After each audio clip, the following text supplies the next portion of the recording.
My name is Graham Foster. I was 36 the day my father left me a voicemail that shattered 3 generations of effort with 7 cold words. Don't bother coming. We're cutting ties. I stared at the message, not angry, not shocked, just empty. It was a Thursday evening. The warehouse lights buzzed above me like mosquitoes in a jar. I had just finalized our biggest vendor deal in 18 months, negotiated solo, under budget, ahead of schedule. I still had the PO form in my hand when I hit play on that voicemail. My dad's voice was flat efficient, like he was canceling a dentist appointment, not his firstborn son. I didn't respond, not right away. I sat alone at my desk in our Youngstown office, the same desk I built from 2x4s and sweat 12 years ago, when Foster Industrial Solutions was still just me, Dad, and 2 forklifts with bald tires. The hum of the server closet behind me kept ticking like a countdown. That room, that infrastructure, I'd wired it all. Built the system that tracked every nut-bolt filter compressor that left our warehouse. I'd written the code myself because hiring outside consultants was a waste of money, according to Dad. So I learned Python after hours. Taught myself logistics architecture. I was 22. No one noticed then, but I remember. Dad did it once before cut ties, with his own brother. Thanksgiving '94. Uncle Jim didn't agree to a risky supplier deal, and the next day his name was scraped off the wall outside. Just gone. Dad said it was business. I should have known my turn would come. But here's the part no one tells you when you grow up. Watching your father destroy bridges like campfires, you learn to build exits. Quietly, strategically. So when he pushed me out, I didn't beg. I didn't yell. I took out the leather-bound ledger from the bottom drawer of my safe, the original agreement from when we converted the family business into an LLC. My name sat there beside Mom's like a promise. I pulled out a pen, drew one line through it, not rage, just relief, clean, final. I took a photo of the crossed-out page, attached it to an email to my lawyer, and typed, "Need to discuss options. Family business situation has changed." I sent it. Then I locked my office, got in my 10-year-old Tacoma, and drove home through frozen Ohio roads, hands steady on the wheel. You're probably wondering what the hell happened. The real answer: a slow death of trust. 1,000 paper cuts ignored. My father, Raymond Foster, was a self-proclaimed bootstraps man. Loved to say he built the company with bare hands and borrowed wrenches. What he didn't say, he took a $120,000 loan from my grandfather, never paid it back, never even acknowledged it, called it a gift. His version of bootstraps came with a cushioned safety net and a wife who co-signed every line of credit. I joined the business straight out of college, leaving behind an offer from Boeing's supply chain division. Everyone said I was crazy. Why give up Seattle and 6 figures to move back to Rust Belt, Ohio? Because it was my father's dream. Because it was supposed to become our legacy. And for a while, it worked. I revamped the warehouse, automated our tracking, expanded vendor networks across the Midwest. We grew from $600K to nearly $5 million in 5 years.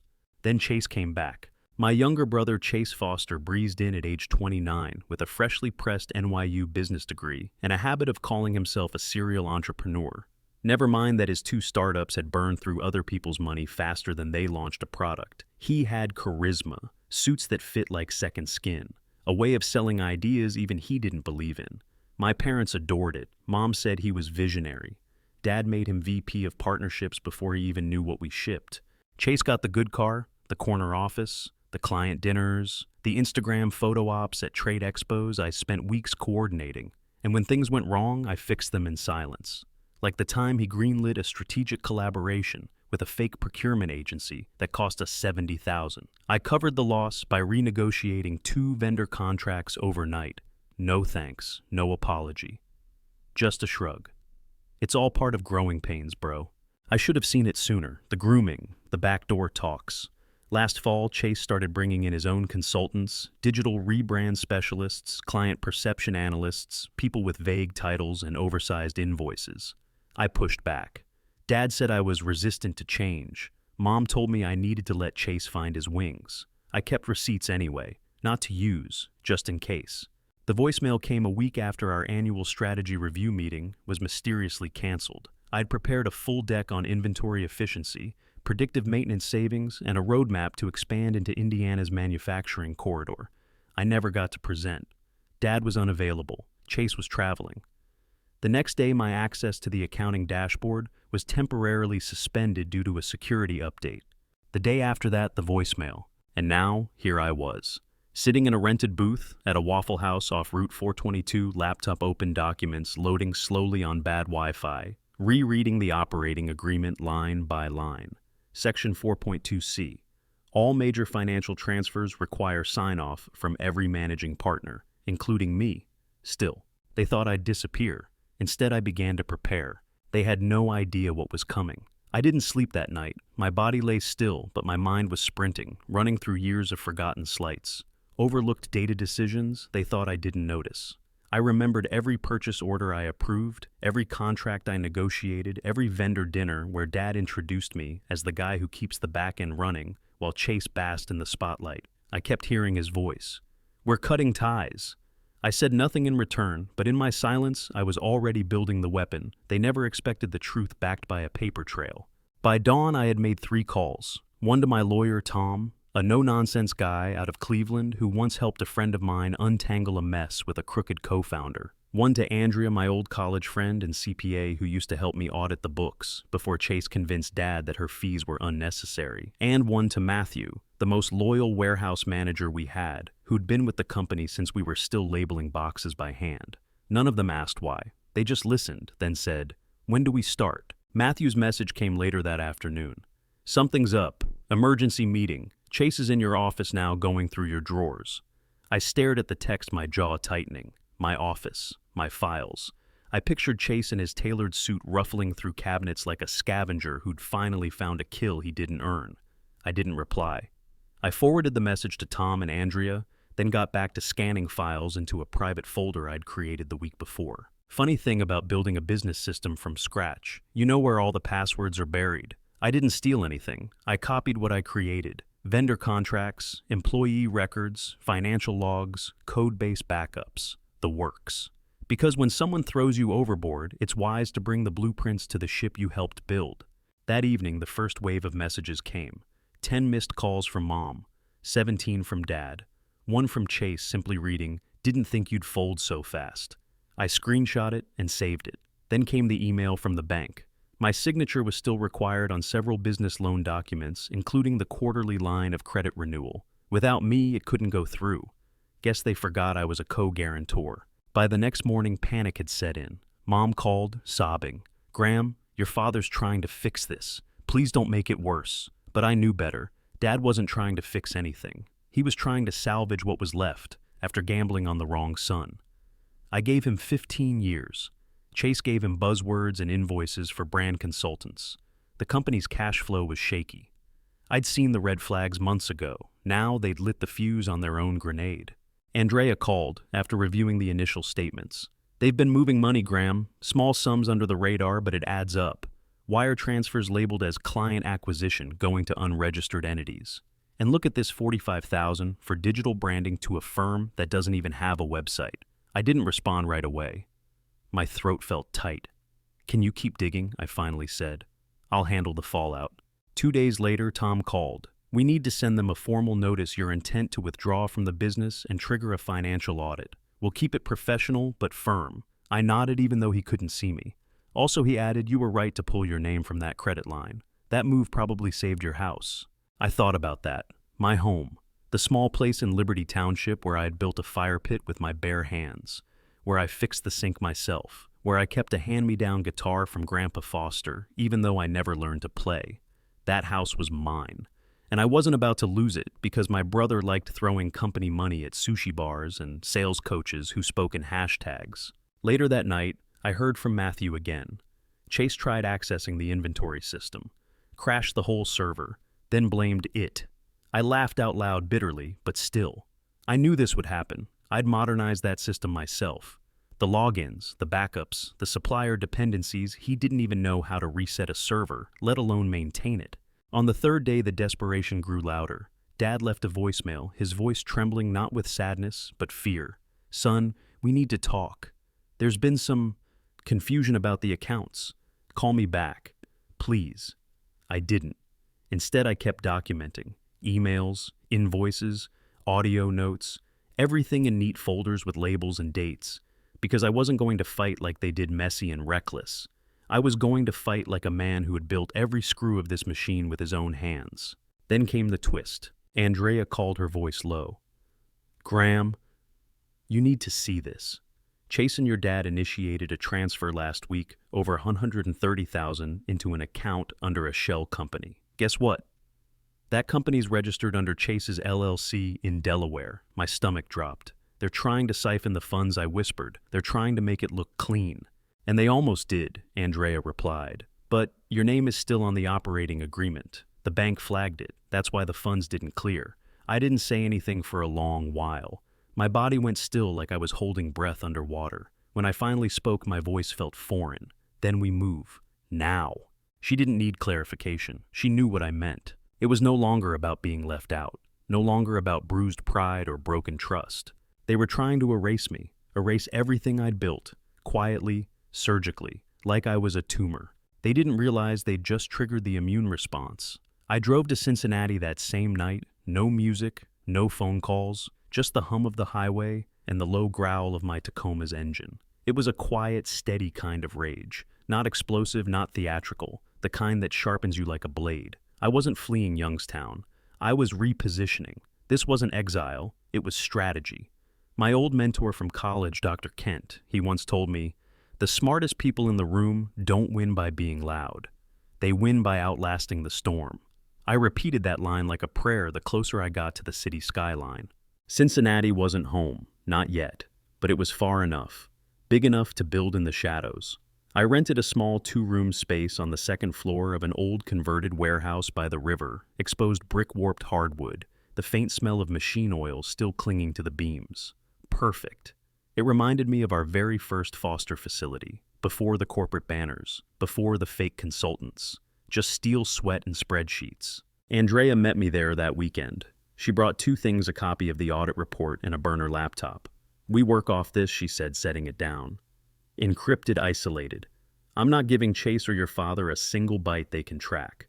I nodded and unrolled the whiteboard I'd bought at an office liquidation sale that morning. We started mapping it all, every suspicious transfer, every shell company, every vendor name that didn't match a real tax ID.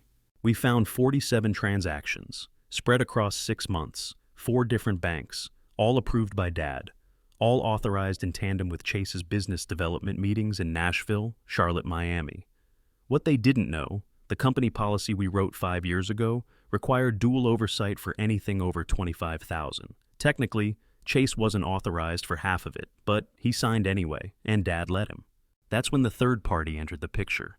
Her name was Megan, early 30s. Former forensic accountant turned whistleblower investigator. Andrea had looped her in quietly, and when Megan saw the files, her response was immediate. "This isn't negligence, it's a coordinated siphon. You've got willful misrepresentation. At least 2 counts of tax fraud, maybe more." She spoke with the calm detachment of someone who had seen this before. Families unraveling behind boardrooms, brothers turning corporate accounts into poker chips. Megan's specialty: building timelines prosecutors could follow in court. She didn't dramatize, she documented. "We'll need one more piece," she said, looking me dead in the eye. "A trigger transaction, one you don't stop, one they think they got away with. That's your bait." I paused. "Let that sink in. Let them steal something," I said slowly. "On record." Megan nodded. "As long as you're clean and we've got the trail, let them dig the hole themselves." It went against every instinct I had, but it was genius. So I waited. We gave Chase and Dad just enough rope, no resistance, no email blocks.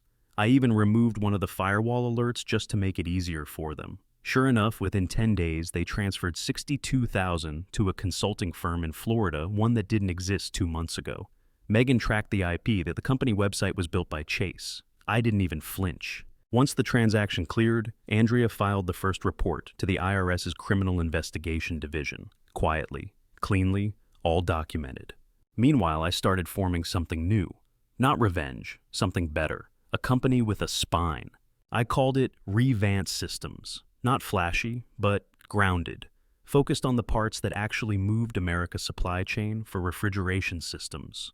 Low-energy motors for food-grade plants, smart tracking for inventory. It wasn't sexy, but it was real, and I had the contacts to back it up.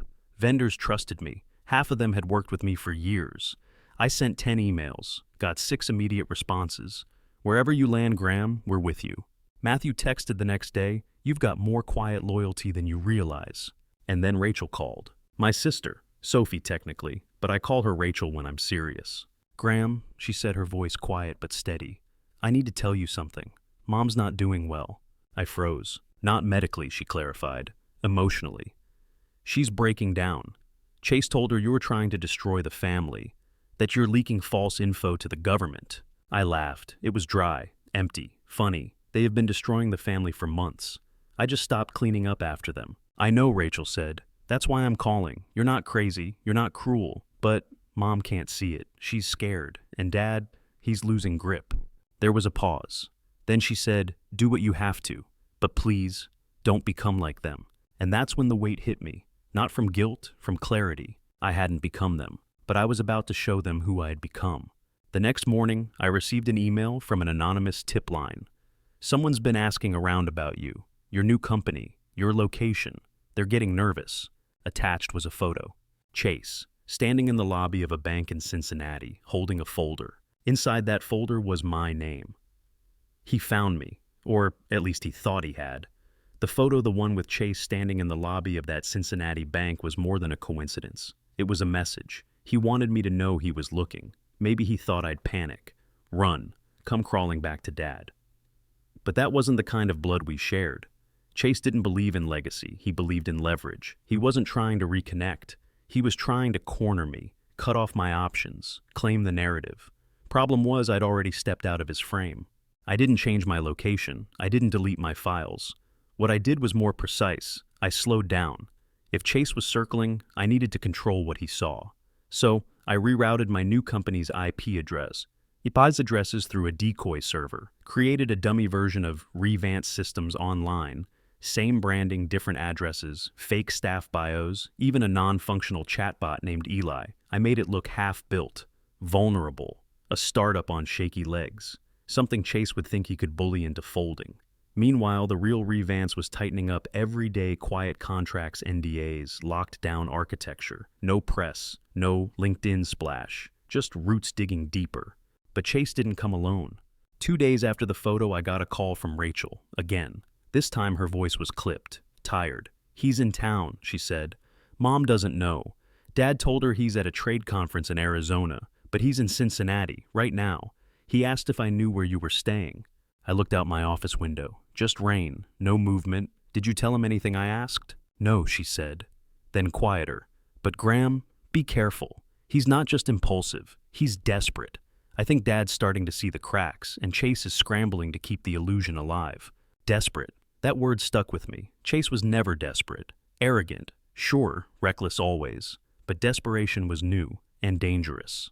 I didn't sleep again that night. My mind was running timelines, IRS response time, bank reporting cycles, state audit windows. We were weeks, maybe days, from a knock at their door, but Chase was speeding up. He was trying to smoke me out before the consequences arrived. The next morning, I walked into my office and saw the envelope. Plain manila, no address, just my name written in sharp black marker, Graham.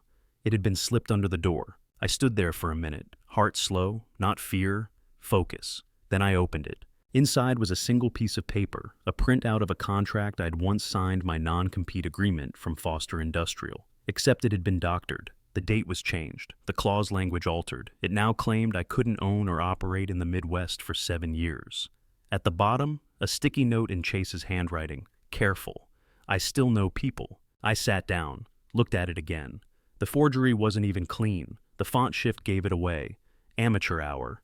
But it wasn't about legality. It was about message. I snapped a photo, sent it to Megan and Andrea with the subject line, "They're bluffing." Megan replied 5 minutes later, "Let them push harder. The more they touch, the more fingerprints we get." And push they did. Later that week, one of my new vendors got a call from someone claiming to be from a Midwest Trade Licensing Board, asking if Revance had completed proper OSHA training. The number A burner. The voice probably Chase. He'd graduated from passive sabotage to fake regulatory threats. What he didn't know was we were already ahead. I had preemptively filed every document with our state compliance board. I even recorded a courtesy video, walking through our safety protocols for internal staff, and uploaded it to an unlisted link, just in case. So, when the inspector from the real licensing board eventually did call, I had everything ready within 12 hours. They complimented our proactive clarity. I smiled and thanked them. Chase, meanwhile, was burning more of his own time chasing ghosts. But this wasn't sustainable. The more noise he made, the more risk I faced, risk to my team, to my contractors, to the people who had quietly backed me. I had to end this, soon. And then came the break. Megan found something, a duplicate invoice, dated 3 months ago. The original showed a $14,800 equipment expense for client installation training at a plant in Akron, but the duplicate, same amount, same date, different vendor name.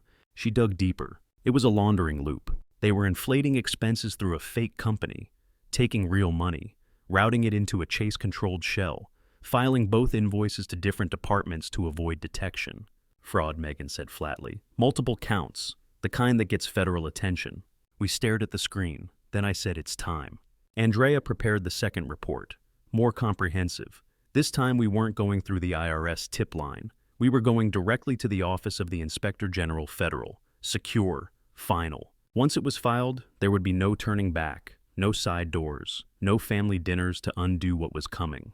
I clicked send, and that's when the door behind me creaked open. It wasn't Megan. It wasn't Andrea. It was Chase, in person, standing in my office. He didn't knock. He never did. Chase walked in like he owned the place. Like the world was just another conference room he was meant to dominate. I didn't stand. I didn't move. I just closed the folder in front of me and looked up. So, I said, keeping my voice calm, you found me. He smirked, tossed his jacket over the back of the guest chair without asking, and sat. The same way he used to sit in my office back at Foster, sprawled out like he was settling into a victory. You're making a mistake, he said, leaning forward, elbows on knees. You think this ends with you riding off into the sunset with your cute little startup and some whistleblower report? It doesn't. You don't have the reach, Graham. You never did. I let the silence stretch, watched him squirm just a little before I replied. You should sit up straighter when you threaten someone. Makes it easier to take you seriously. His jaw twitched, a small tick, but I noticed.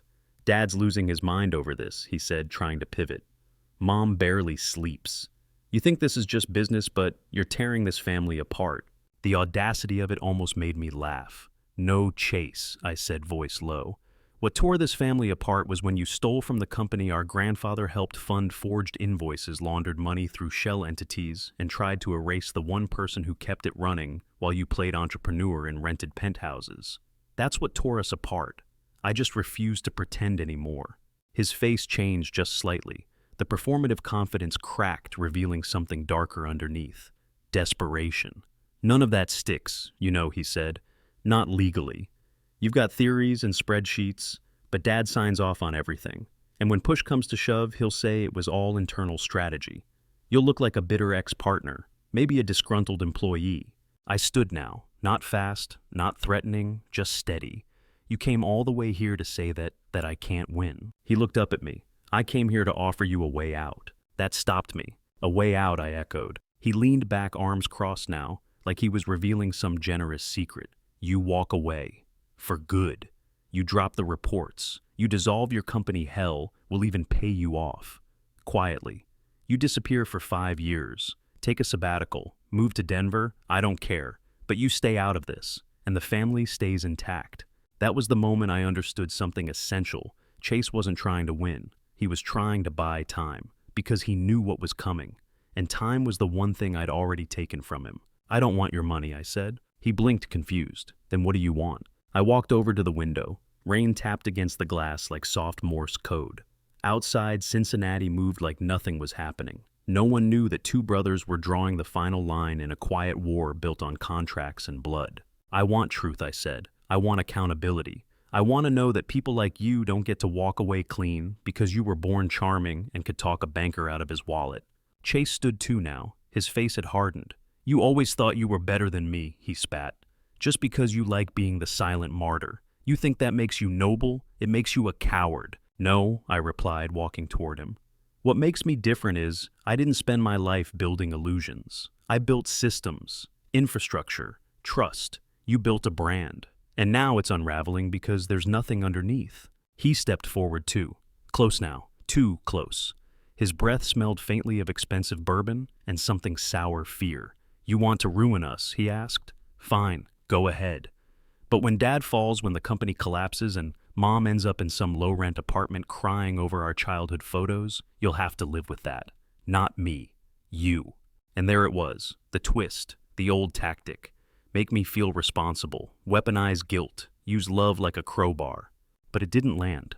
I'm not ruining anything I said. I'm just shining a light. If the house falls, it's because you built it on lies. He stared at me a moment longer, then turned, picked up his jacket, and walked toward the door. You'll regret this, he said.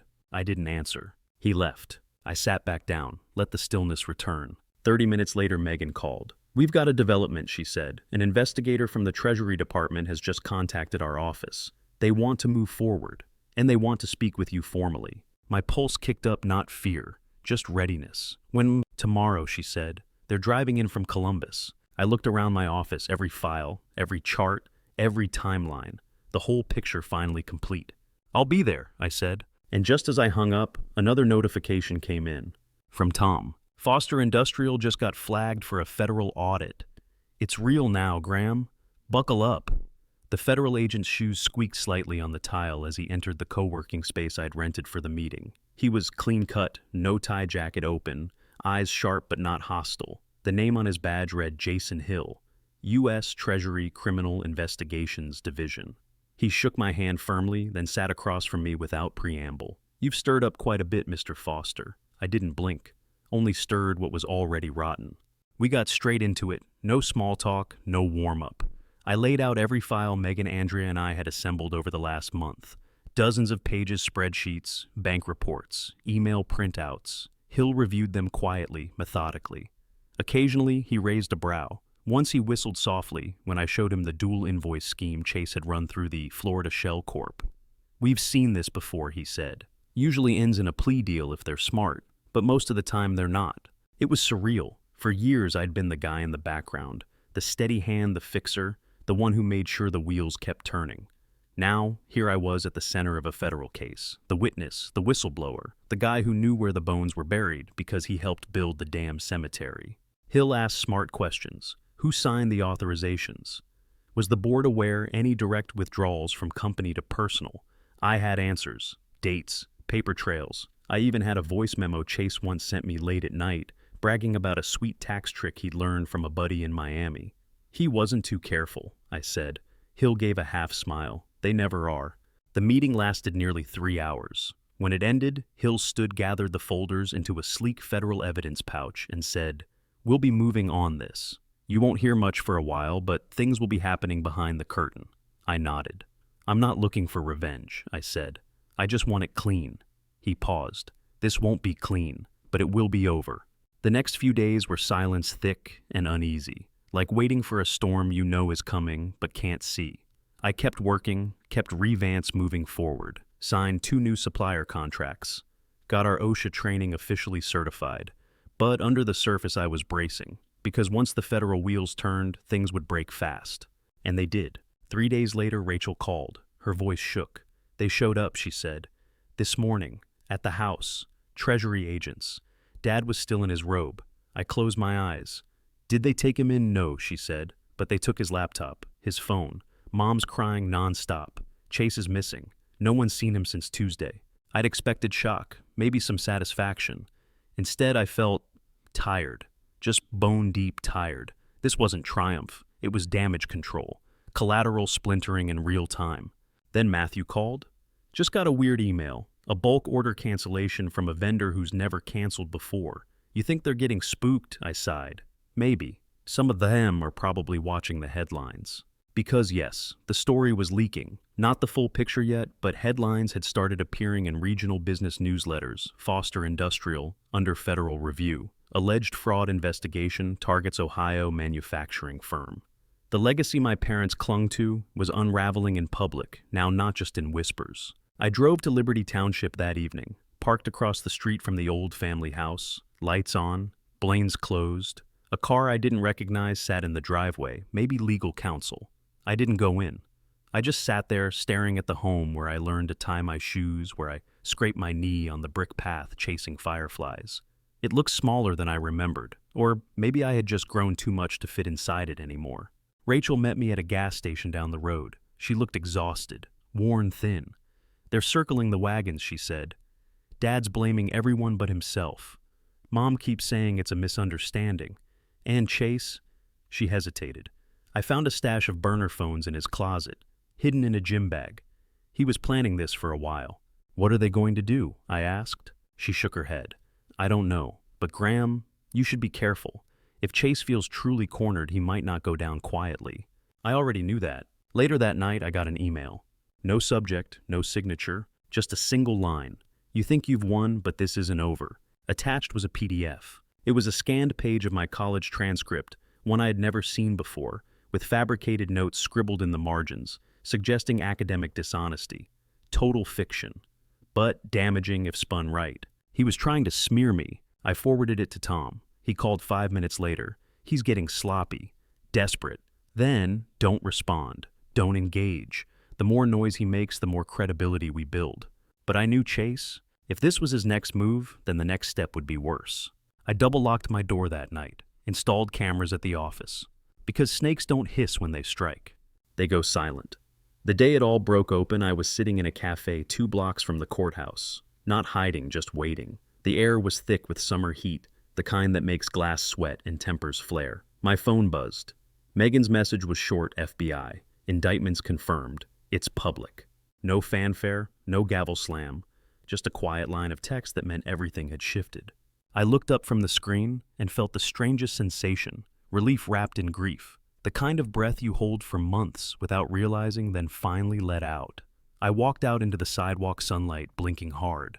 Somewhere across town, federal agents were raiding what was left of the Foster Industrial Headquarters. Somewhere else, Chase was probably learning what it felt like to be powerless. A local news push notification popped up.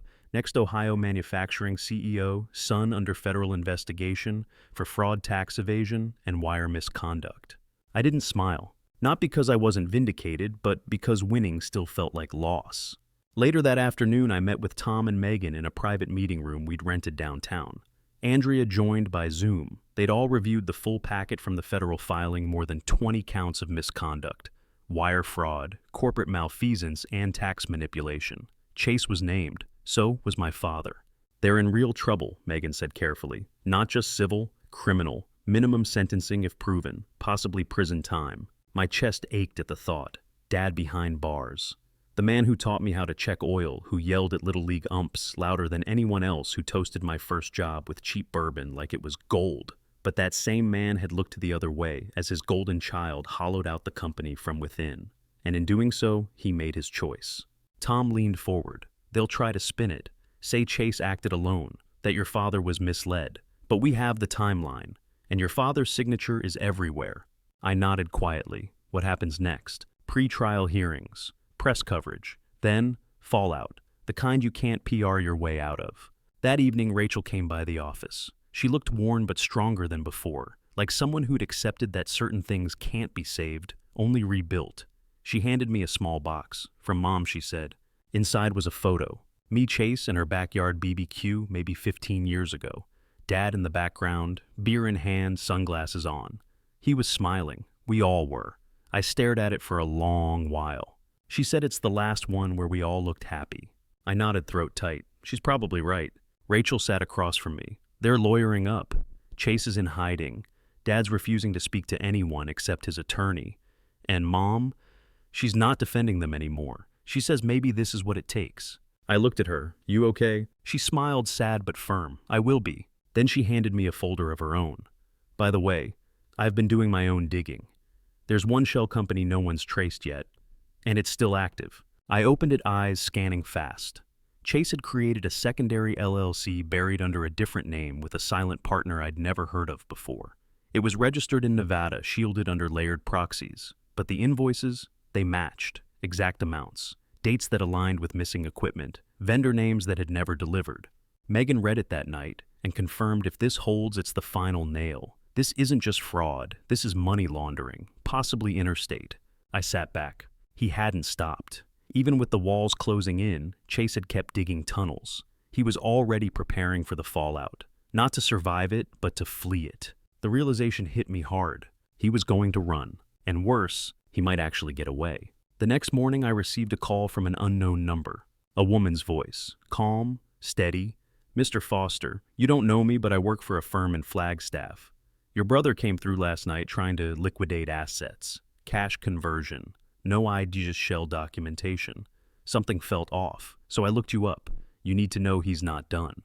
I wrote down everything she said, then called Megan, then Tom. And then I booked a flight to Arizona, because if Chase thought he could burn everything and disappear, he'd underestimated me one last time. He'd always been louder, but I had always been the one who finished the job. Story 2. Jacob is my name. My family says that the fact that I'm 33 and unmarried is a concern. They wouldn't express it directly. It's always there, but not in many words. Behind the 2 lengthy pauses and the tight grins on every holiday. People ask me if I still work from home, despite the fact that I have a profitable graphic design firm. Since you don't seem to mind, I'm the one who is sat next to the strange uncle, or the high chair. Correct. Above all, it is expected of me to arrive bearing presents, not just any gifts, though. Big, considerate, extravagant gifts that make for a fantastic Instagram post, but never a thank you card are what the brand is looking for. My sister Brooke and her fiancé Nate recently purchased their first home. 2 tales. The idea is open. Everything. Quartz worktops. You are aware of the kind. You're scared to leave your fingerprints on anything in this type of setting. The 29-year-old real estate professional shares so many well-executed interior photos that you would assume she was sponsored by a linen manufacturer. I was very delighted for her. Really.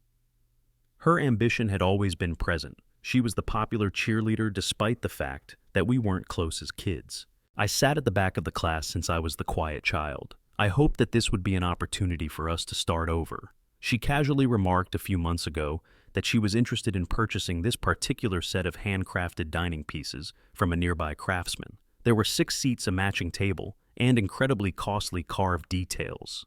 "It's excessive," she added. "It's like my dream piece, though." She chuckled when she said that, you know. I remembered as she sipped her drink without even glancing at me. A couple months of staying up late. After much careful preparation and a significant portion of my finances, I was able to have it built just for her. The velvety matte surface of walnut wood. Seats were upholstered in her favorite dusty sage color. I also had our family's initials discreetly inscribed beneath the table lip as a historical reference. I thought that would be the ideal housewarming present for her, kind-giving and significant. Something like, "Wow, you really know me," that would cause her to pause. On a Saturday, the housewarming celebration took place.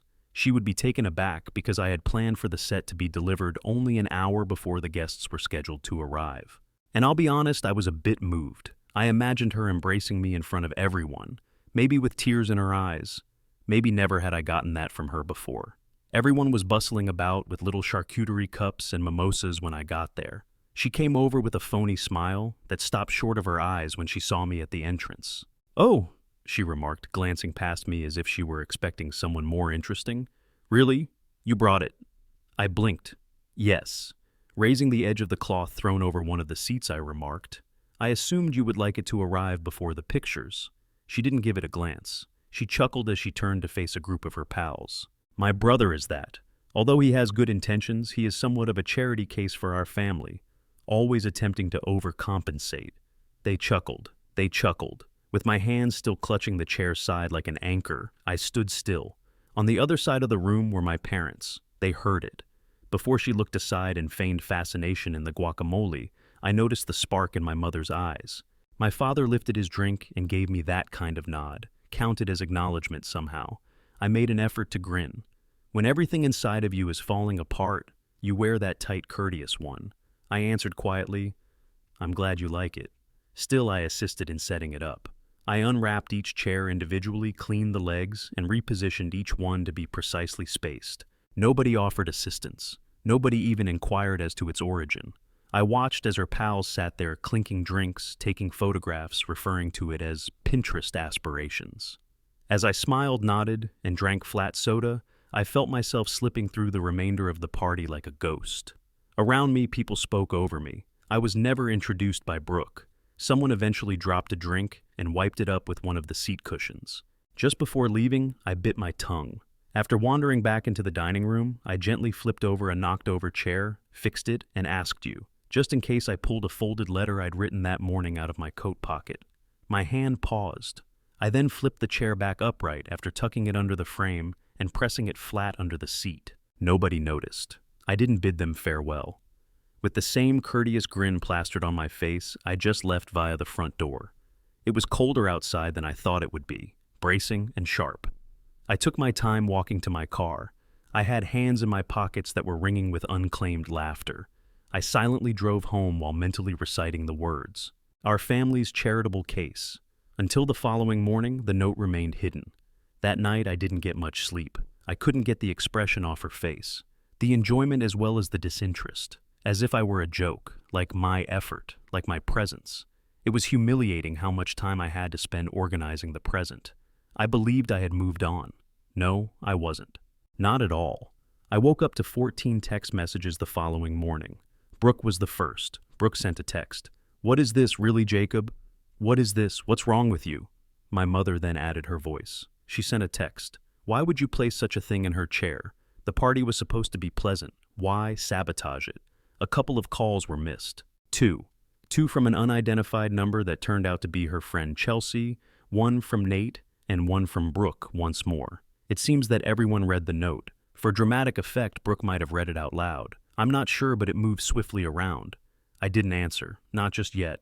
I wanted to spend a little time sitting in silence, because I hadn't felt so powerful in a long time as I did during those few hours of silence during which they had to listen to my words. I'll tell you what was written in the note. It wasn't some irate tirade or outburst filled with foul language. That's not how I work. My writing was straightforward, managed. Sincerely, Brooke. 4 months of saving 2 weeks of back-and-forth design revisions and 3 late-night phone conversations with a carpenter who no longer takes on custom work were all necessary to create this dining set. You mentioned it was your dream piece at least once, so I did it. You were unaware of it. However, I did not take a vacation. I've been saving for this for more than a year. I hoped that this would be the turning point, that you would finally see me as more than just a backup plan or a walking wallet. You refer to me as the family charity case instead. Here is the charity then. I'm finished. Keep the furniture. I won't ask for it back, but don't expect gifts, favors, or support anymore. Not financial, not emotional, not anything. You wanted your dream dining set. Congrats. But you'll have to sit at it knowing exactly what it cost. Jacob. I didn't sign it with love. I didn't have to. That morning, the group chat I'd been in with the family for years. The one where we planned holidays and birthdays went quiet. Then I noticed my name had been removed entirely. My mother must have done it. Or maybe Brooke. Honestly, I didn't care. Not anymore. At noon, my dad called. I debated answering, but curiosity won. His voice was calm, but I could hear the tension underneath. "She's upset," he said. "I know," I replied. "She didn't mean it like that."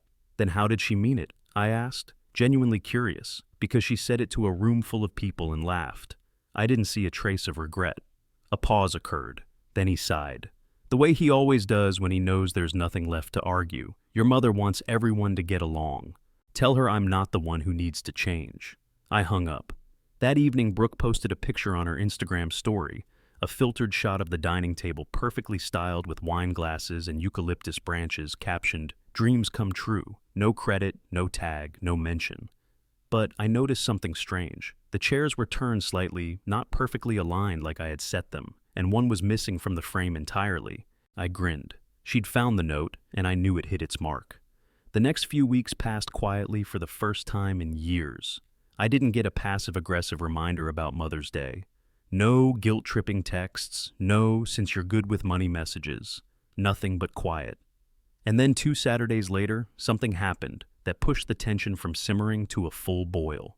I was at a local coffee shop when I ran into Nate alone. He looked like he hadn't slept pale, bags under his eyes jittery in a way that didn't match the calm, curated vibe he always tried to project.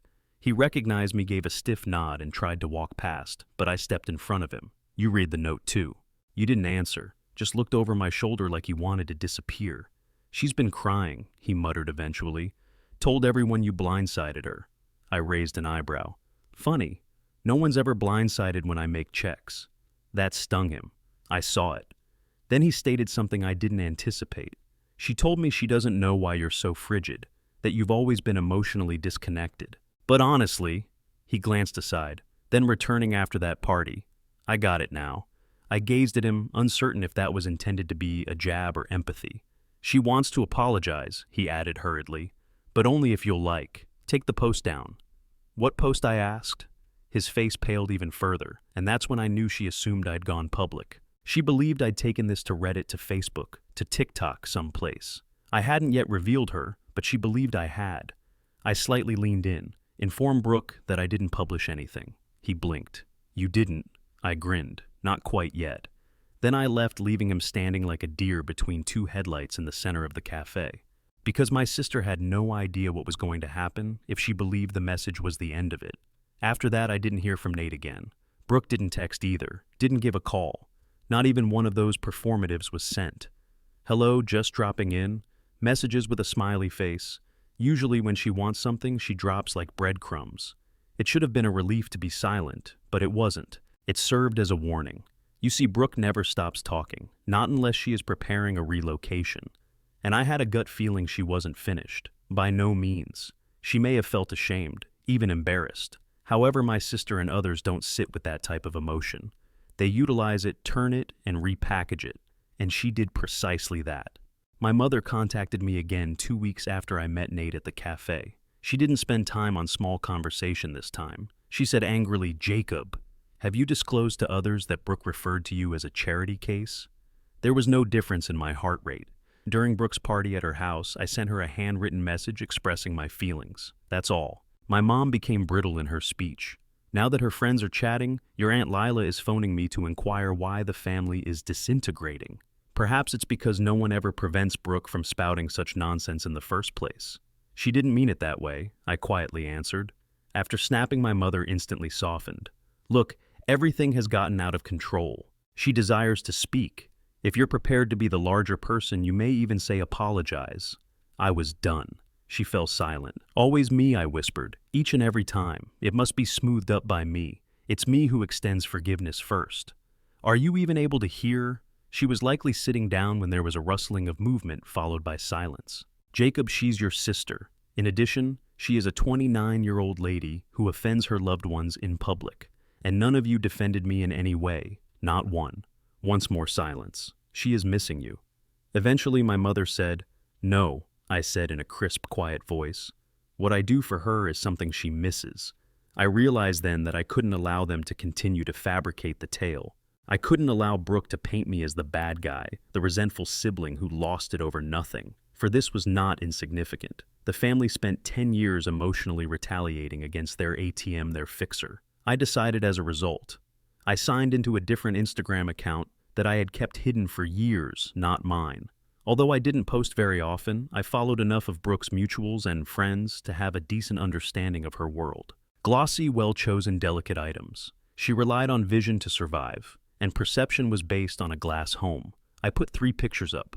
The first was a time-stamped screen grab of the bespoke dining set invoice, which included my name, the name of the artist, and the entire cost. A picture of the table as I had initially arranged it was the second. Tidy, lovely, not touched. The third is a cropped copy of the note I put beneath the chair, and the third was taken right before visitors arrived. No tagging, no names. Only this caption. Giving your heart to someone who just cares about the receipt is something you do sometimes. Just a friendly reminder that being generous does not equate to weakness. However, allowing others to trample it does. The post was shared more than 100 times in a matter of hours. Comments were flooding in. Unfamiliar people, mutuals. Some of Brooks's acquaintances were able to make the connections and accurately identify the furnishings. Even, oof, I was at that party, was a statement. That's what she said. Uncomfortable. My phone then rang. Brooke. I took a good look at the screen before responding. Her voice had the same sweet tone she used to try not to lose it in front of people tight and angry. Jacob. What's wrong with you? I said without mentioning your name. You didn't have to. Everyone is aware. Do they? I inquired. Or are you simply scared? It sounds like something you would say so they believe it. She fell silent. Then you're exaggerating this situation. I am being humiliated by you. I was publicly humiliated by you in front of strangers. And there was silence. I'm going to say something now. She laughed. This is retaliation then. Do you believe you're instructing me? No, I said. I believe I'm reminding you of the pain of hurting someone who once cared. I hung up after that. That could be the end of it, I thought. But she wasn't finished, Brooke. I received a letter in the mail 3 days later. Real mail, official letterhead, an attorney's notification. This is a request to stop and desist any defamatory actions that might harm someone's reputation, not a lawsuit. It was absurd, without foundation. However, the message was unambiguous. She felt afraid. Additionally, Brooke lashes out when she feels threatened.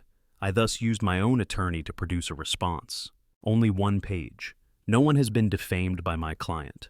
No harm can be demonstrated if the incidents are not related to your client. If they are, maybe you should care more about whether her actions were accurate than whether they were made public. We forwarded. No response, no follow-up, just more quiet. Then I began getting texts one by one. Keep quiet. Sorry, in a roundabout way. Not from Brooke, for that she is still too proud, but from those who surround her, an old classmate, a buddy, even Nate once more. She has been going downhill. He mentioned losing deals because of this in a text message one evening. People are posing inquiries. In all honesty, I didn't want to see her burn, so I didn't respond. I didn't want her reputation to be permanently damaged. I did, however, want the illusion to end.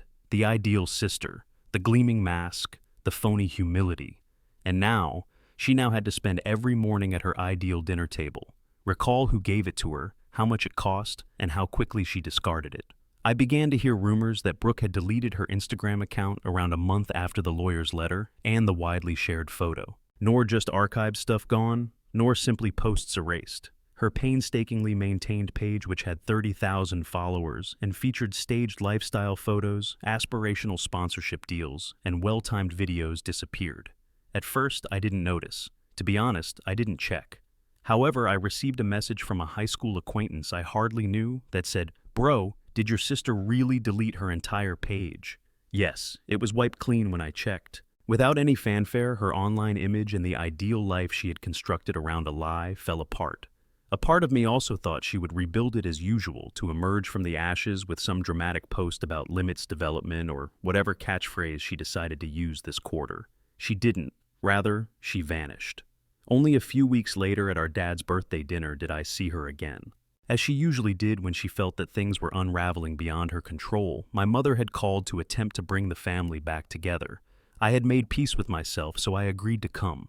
Not because I wanted to be a peacemaker. I brought a drink and got there 10 minutes early. My dad liked I knew that. Nothing ostentatious or theatrical. Just being considerate, deliberate. The home had the same appearance as usual, but I had never felt such attention till I entered. My mom grinned too broadly, as if he wasn't sure which version of me he was going to get. My dad continued looking at me, calm as ever. I gave them both hugs and took a seat at the table. It took Brooke 15 minutes to arrive. She still wore her usual carefree attire and little makeup, but she didn't appear worn out. However, the gleam had vanished. Her eyes exhibited a hollowness, as if the mask had finally fallen off and she had no idea how to replace it. She didn't give me a hug when she met me, just an awkward little hello. I gave a nod. Hello? The dinner was tense. My mother was often forcing herself to chuckle at quiet moments. My father attempted to make a sports joke. Brooke didn't even touch her dinner. She made no reference to the post inquired about the message or expressed regret in any way. Simply sat there drinking as though feigning a sense of well-being would somehow make it real. Finally, halfway through, she addressed me directly. Did you honestly believe that I had read that note? And what exactly weep? Her voice was part tired, half demanding. I stared at her for a while, not arrogant, not angry. Just be truthful. If you wept, it didn't matter to me. If you understood, I said I cared. Despite her anger, she remained silent. After jumping in, our mother quickly patched the hole. Let's not think about all of it. All right, it's your father's birthday, and we're here to celebrate. Unexpectedly, though, Dad raised a hand. No, he responded. Let them finish. He spoke in a calm but very forceful tone. We've all been dancing around this for a while now, I believe. Brooke laughed quietly. Bitter. You all pretend that I'm the bad guy. That's not what I said. I didn't say such things during the party, but I did respond softly. You did. And you made me seem foolish in front of the entire internet community. I looked her in the eyes. No, you made a fool of yourself. I simply quit tidying up after you. For once that made her stop talking. There was no turning back. No sarcastic remarks, nothing but quiet. Shortly after dinner was over, but she followed me out to the driveway as I got up to go. It was cool. the sky that gentle deep blue tint right before nightfall. With her arms crossed and her gaze fixed on the floor, she stood on the front steps. At last she added, "I've lost 2 sponsors. Brands. Offers. It all dried up. I waited. I had to keep it private. I was being tagged among other things. People are chatting among themselves, calling me a narcissist and a gold seeker. Someone who loved you was degraded by you. Stay steady," I urged. "The fallout is this. You can no longer maintain it consequence-free." She gave it a quick glance. "You intended to discipline me." "No," I said. "I wish to be without you." For the first time in our lives, her mouth opened and then closed. I had a glimpse of genuine vulnerability on her face. "Do you despise me?" softly she inquired. Strangely enough, that question somewhat broke my heart. "No," I said. "I meant it too. You are not hated by me. I've just come to terms with who you are." She blinked as if the response had fallen short of her expectations. As I got into my car and drove away, she took a step back, clearly scared, and remained silent. 8 months have passed since then. I have only heard from her once since. A brief email without a greeting or subject line. Only 2 sentences. Under the table, I discovered the initials. Lip. I sobbed. I apologize for not responding. I didn't need to see, not because I was being petty. Fire and fury isn't what true retaliation is. It's not public takedowns or yelling battles. It's realizing that those who have taken advantage of you will someday have to sit at the table you've established every day and experience what they did. Her life wasn't ruined by me. I simply ceased shielding her from it. And she can't take her eyes off that lovely walnut table with the sage green seats and the little carved initials as she puts down her wine glass. She will recall the one individual who arrived when nobody else did, and how it made her laugh in his face. In my case, I eventually made the reservation for that trip. Lisbon for 2 weeks. Only sketchbooks, no family and no Wi-Fi. Sunlight on my skin after long treks.